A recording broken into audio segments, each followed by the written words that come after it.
Paddle update. For this update, we just have to modify the play state and the paddle script. On the paddle script, add functions that would be called on the play state. The first one is the grow function. It will increment the default self.size by 1 and set the width, while the shrink function will decrement the default self.size by 1 and set the width.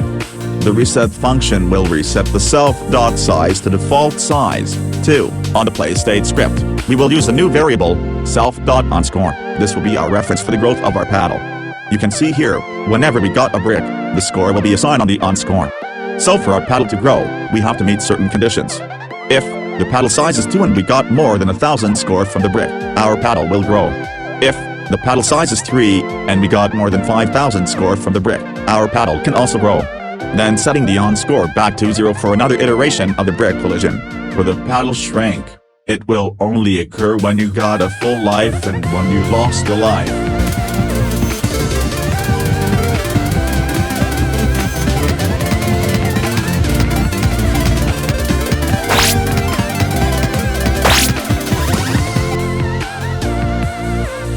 The multiple balls update. First you have to make a power-up class, and because we have 2 power-ups to be discussed later, we have 2 skins, 1 for the ball and 2 for the key.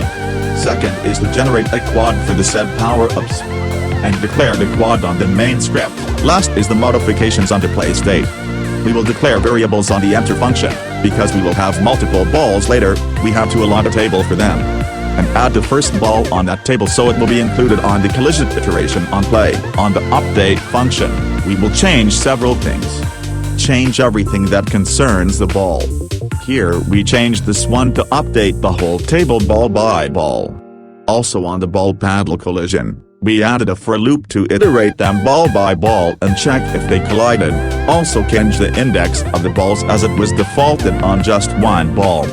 Also change the brick ball collision to detect collision for a table of balls. For the ball multiplicatory effect, whenever you collided with the ball power-up, it will remove the power-up on the screen and adding 2 balls on the process. On the render part, just modify the ball rendering to a table so every ball can be rendered, and also the ball power-ups.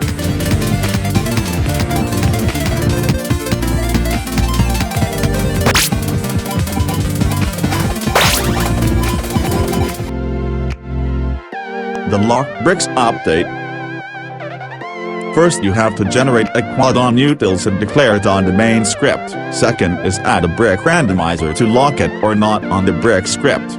On the hit function, confirm if the brick was locked and then return the boolean. On the render function, if the brick was randomized as locked, then render the locked brick quad, else the normal brick. Last is to modify and add play state variables and logics. Declare that you have a table of keys and power-ups, and a timeout for the power-up.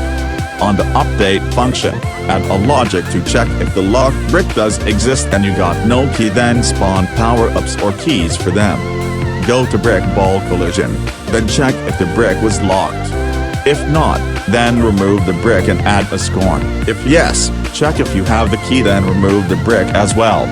On the render function, add for loops to render the power-ups, and also the key.